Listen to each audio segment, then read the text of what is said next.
What if I told you that studying non-stop, filling sketchbooks with anatomy notes, drawing hands for 12 hours straight, or filling pages full of boxes isn't the fastest way to improve as an artist, like, at all? Despite what so many videos on YouTube might recommend? Well, you read the title of this video. From my experience teaching thousands of artists and also backed by real science, the lazy approach is actually the fastest. And I would know because I was one of those lazy students. I don't like studying. I've always refused to study anything that I don't specifically need right now. And somehow, that got me working in the game industry at 19 years old, and then shortly later Blizzard Entertainment at 22, where I actually was the youngest artist in the company at the time. And for a while I thought, I just got really lucky. But as it turns out, there's an actual name for what I was doing and what led me there. And once I explain it, you're going to be looking back at your studies habits very differently. Let's get this class started.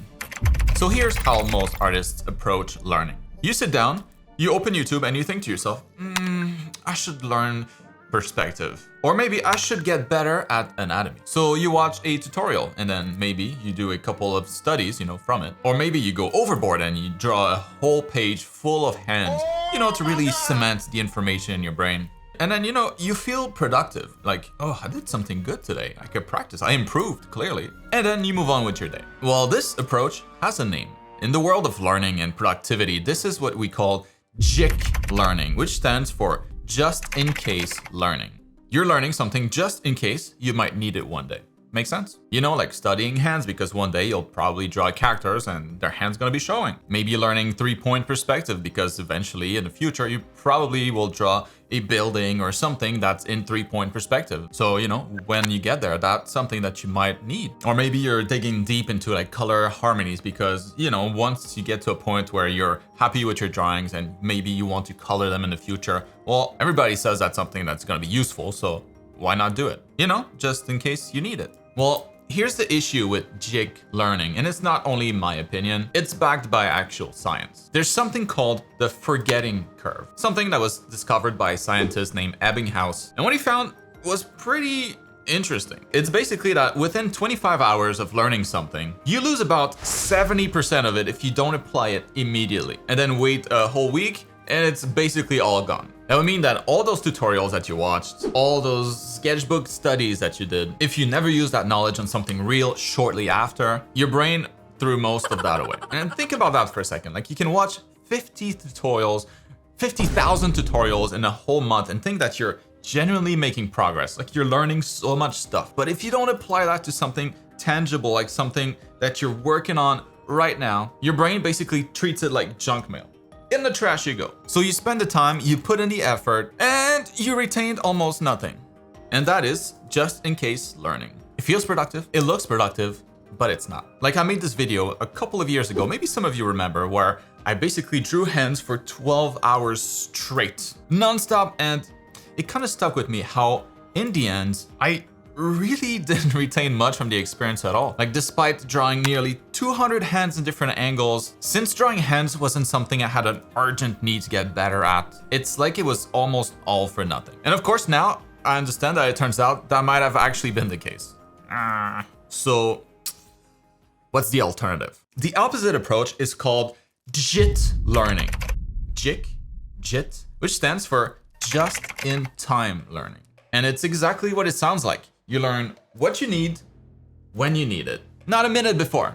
Well, maybe a minute, but you know what I mean? So here's what that might look like in practice. Like, you sit down to draw a character. Like, let's say you have something in your mind that you really want to be able to draw, or you saw some character in some anime show or something like that, and you want to be able to draw it. Well, just try to do that until you hit a wall. Like, maybe the hands look wrong. So now, instead of having drawn hands like months prior and forgotten all about it, well, you stop right here and then you look up references for hand anatomy, hand poses, to be able to draw what you're trying to draw specifically. So you learn it and then you immediately apply it to the drawing in front of you. And now that knowledge sticks because your brain had a real problem and you found the solution. There was context. You had a gap in your knowledge that you needed to fill before you move on with your project. And of course, there was instant reinforcement. And that's the complete opposite from learning just in case. You learned hands just in time because you needed to right now. And that's exactly what I did when I was younger. Just without knowing the term. I like to draw characters with cool armors and cool weapons, stuff like that. And like, that's all I wanted to do. And I refused to study anything that didn't contribute to the piece that I was actively working on. That's not true. I didn't refuse it. I was lazy, so I just didn't do it. So like learning anatomy,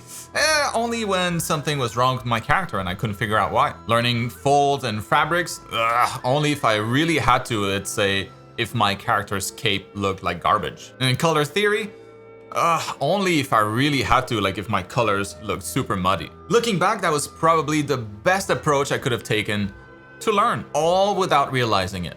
I'm not bragging. Bruh. But now here's the tricky part with just-in-time learning. When you hit a wall and you know that you're stuck, you don't always know exactly why you're stuck or exactly what you should be, studying to unstuck yourself. That's one disadvantage of learning this way on your own. But thankfully, I have a ton of free videos that cover a ton of different topics on this channel. But maybe that's not enough. Maybe you need someone to take your hand through all the content with the right structure, starting from simple concepts and then expanding into more complicated ones as you go, so that eventually you'll be able to draw anything your mind can imagine. Well, let me introduce the sponsor of this week's video. Me, or rather, my art school program. It's a complete art education with over 31,000 students now, and it's specifically structured so that when you hit those walls, and you will, you can identify exactly what you're missing and learn specifically that. Not a random pile of topics to memorize, but instead a carefully structured approach that focuses on fun exercises to put the theory in practice, but with an overarching personal project throughout the program to give important context to everything you'll learn. And good timing watching this because art school is on sale now through the end of February to celebrate passing 31,000 students. So you'll be able to pick it up at a huge discount. The link is down in the video description if you want to check it out. You should. And now, let's move on. Now, let me quickly run you through the 4-step method to actually apply JIT learning like day to day. Because theory is one thing and practice is another. So the first step is to start with a real project. Not random exercises that you saw from a YouTube video, but a drawing that you actually want to finish. Or even better, a series of drawing. It can be fan art, it can be original, like a scene you've had in your mind, whatever gets you excited. The motivation part here really matters because it's what will allow you to actually apply JIT learning. Like it only works if you care enough about the outcome to want to power through all those hurdles that you're gonna encounter along the way. Now, in second, when you get stuck, you have to be able to narrow down what your problem is. Like figure out exactly what's blocking you and what you need to learn to be able to move past that.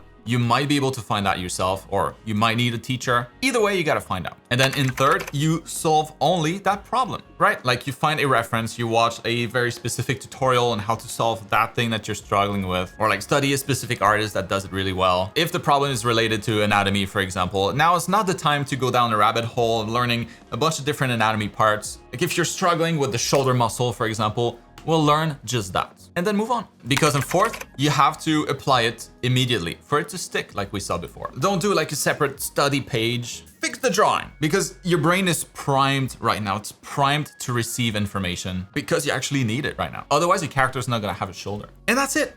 Easy. Rinse, repeat until you finish your piece and then just move on to the next one. You'll hit new walls and that's fine. That's the system working. Each new wall that you run into lets you know what you should be focusing on next. Now let's go through a real example really quickly because JIT learning is actually way more powerful than it might seem. So let's say you're drawing a character and maybe your character has a cape and the cape looks like a stiff cardboard cutout instead of, looking like real fabric. Well, that's your first wall, your first hurdle. So now you'd want to look up like how folds work specifically on like hanging fabrics, learn that, and then fix the cape. And then you can move on and then until you hit the next wall. But here's the awesome bonus that comes with learning art this way. You know that same knowledge about hanging fabrics? Well, it also applies to scarves, flags, long hair, anything that drapes basically. So not only did you solve one problem, but you accidentally got better at drawing a bunch of other things. And that's the beauty of just-in-time learning when you work on real pieces. The knowledge actually overlaps in so many ways. Now, I want to be fair. Just-in-case learning isn't always useless, and that's important to understand. Like if you're a complete beginner and you've never really drawn anything, well, some baseline knowledge is actually very helpful in that case. So you need just enough knowledge to be able to draw something basic which will then allow you to run into walls, productive walls. You know, kind of similar to when you're learning a new software. Let's say you're picking up Clip Studio Paint or Photoshop or something like that. Like spending an afternoon learning the software to be able to start your project is actually a good idea most of the time. That's JIC learning, but it's practical JIC. So the point isn't to never learn anything proactively. It's more that the ratio should be heavily skewed toward just-in-time learning. Way too many artists have this backwards. Well, they'll spend 90% of their time just preparing for stuff that might come in the future. And only maybe like 10% actually working on stuff that they care about. And then they'll wonder why they're not making any progress. The reason why just-in-time learning works best is it happens to align with how our brain actually learns through problem solving, not memorization. So just start making stuff. Get stuck, figure it out, apply the solution, and then do it over and over again and profit. So now, what's next? Well, if you want a full guide on what to do if you're just starting on your art journey, like what are the ideal first steps and in which order exactly? Well, recently I put together a full guide going over exactly that. So I'll have it right here up on the screen in just a second. I'll see you over there.